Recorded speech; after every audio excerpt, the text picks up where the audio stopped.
Hello. The Divine Code reading for July 4th, pages 53 and 54.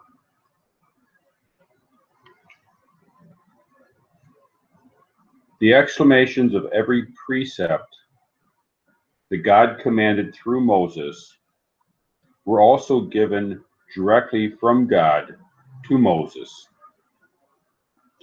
And Moses gave these exclamations orally to the elders of Israel of that generation. These were their sages and Torah scholars. The primary student of Moses was Joshua, but Moses also taught the entire Jewish people.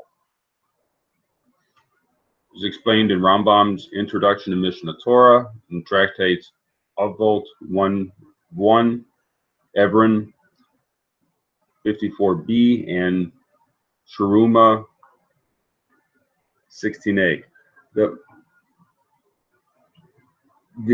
God gave the exclamations of the Torah to Moses. He taught it to the sages of the generation, primary sage being Joshua, but also to the broader Torah and the broader Jewish communities. This included not only the exclamations of each commandment in a general way, but also the details and measurements for fulfillment of every precept, and the specific rules for correct exegesis of the written Torah. It was ordained by God that with this tradition, the recognized sages of Israel would clarify any further question from an exclamation of a commandment, about an exclamation of a commandment, using these rules of exegesis, so that what was given to Moses at Sinai, the written Torah, the basic information necessary at the time of Moses for them to fulfill the Torah commandments, and a methodology, a logical structure that Torah scholars could use in the future for any new things that came up. So the information that was given to Moses concerning the Torah also followed those rules. So people could, later they could explain the Torah information based upon those rules as well.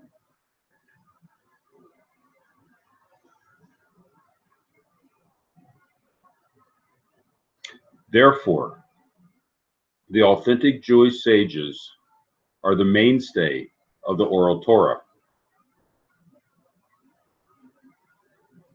These were the members of the Supreme Sanhedrin who existed in the past through the unbroken chain of ordination back to Moses, our teacher. Due to the persecutions by the Romans, the Supreme Sanhedrin ceased many years before the completion of the Babylonian Talmud. It will be renewed in the Messianic era, during which time all peoples will be spiritually uplifted to serve God together.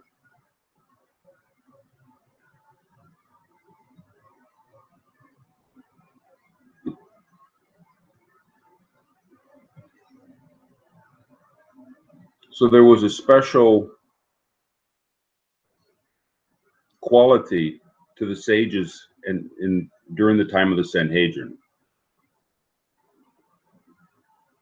that allowed them to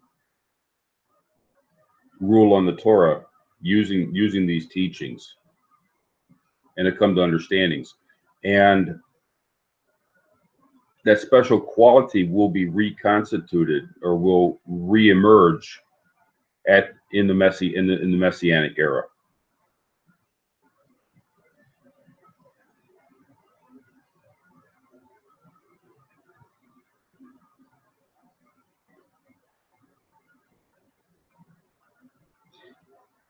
Anyone who believes in Moses, our teacher, and his Torah must rely on them for explanations of the details of the Torah precepts. So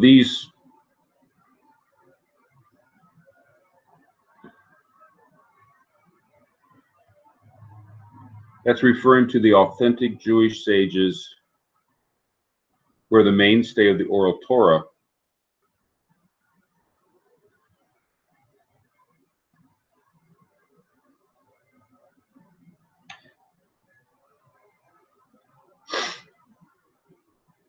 and this is the authentic is that they exclude those like members of the heretical Sadducee Sanhedrin, who was temporarily installed. There's been heretical sects that have occurred, but they're referring in here to the authentic Sanhedrin, the authentic Jewish sages that existed at that time. They're the ones who are capable of making rulings, and we have to rely upon them. Now, their words were recorded, and the rulings and the logic behind the rulings were recorded, and everything that we're going to rely upon has to be developed from their rulings. It has to be connected to their rulings, and their rulings are in the Talmud. Therefore, we rely upon the Talmud to explain the rulings of the Sanhedrin.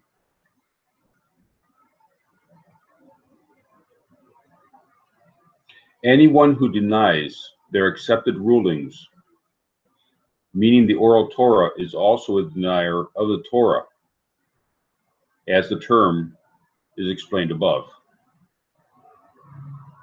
Regardless of what argument is advanced, the person is a denier of Torah, a kafir in Hebrew, if the ultimate result of his approach will be the negation of any of the Torah's precepts or fundamental principles.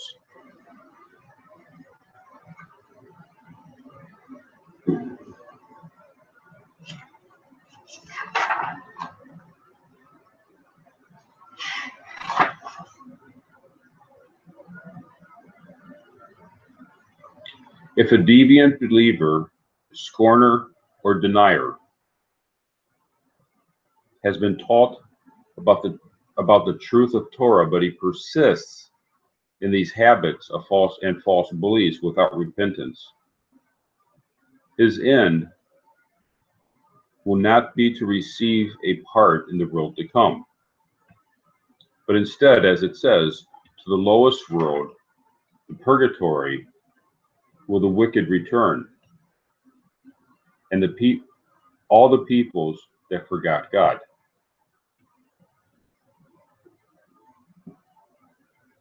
And we see in Psalms 9:18 and Sanhedrin 105a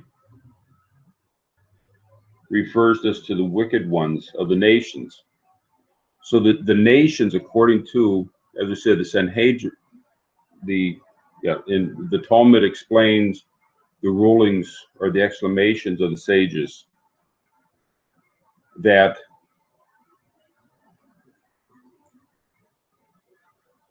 this refers to the nations, to the non-Jews as well as to the Jews.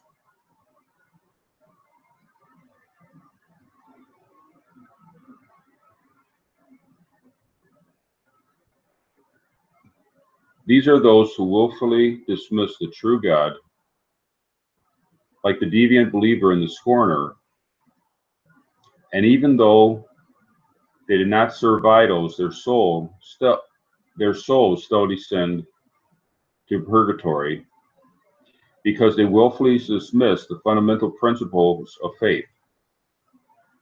Still, they are not liable to judgment by a court for this transgression, since a court may only punish for actions, but not for thoughts and beliefs.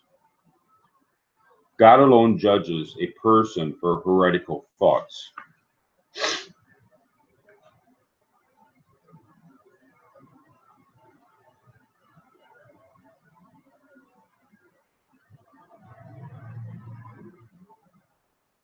there's a structure to the mechanism of the court system. Thoughts are not judged by the court. They'll be judged by the hand of heaven, because God is in a position, or heaven is in a position to judge a man's thoughts.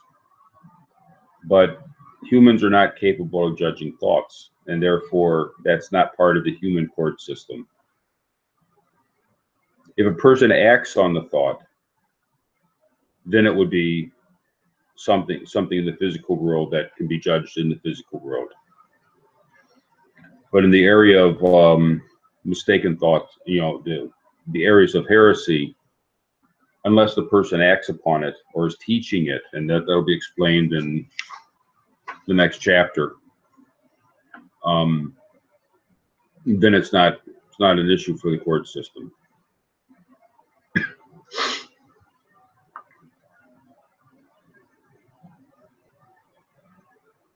Except, as it will be said tomorrow in tomorrow's reading, the number 12, that those who refuse to accept upon themselves to observe the 7 Noahide commandments are liable, but that's also a physical action. It's a different type of action, I should say. It's in a different category of action, but in the area of of heresy, that's in a separate category also.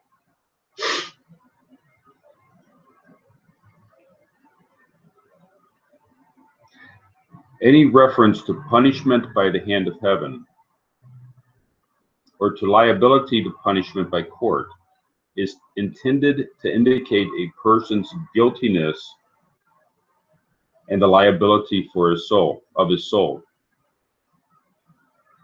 Permission for earthly judgment based on Torah law applies only for the competent and empowered Torah-based court, as provided by the Noahide commandment to establish Torah-based courts of law, which will be explained in the subsequent volume of this work. Only an authorized Torah-based court, as we will define with God's help in a part on Denim, has permission to apply any detail of the Torah code in placing a judgment of guilt upon a person.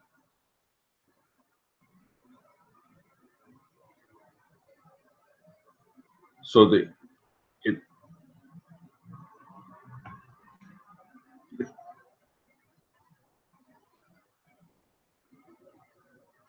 there's a structure to how these things are judged, and it requires a proper Torah-based court to judge these things. It wouldn't be judged by individuals.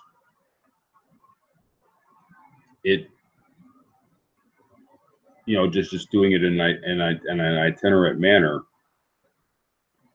It would be done through a structured court, a structured government.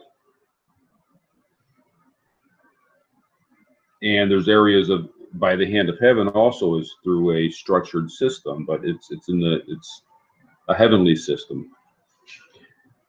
And this will be explained in a future volume. The volume has been written in Hebrew. It's available. The plan is to have that published in the near future in English. In the meanwhile, there's a lot of, because Denim is sort of an all-encompassing commandment that all of the Noahide code is connected with, and therefore we find it, throughout the Divine Code, the parts of the Divine Code that are currently published. Thank you.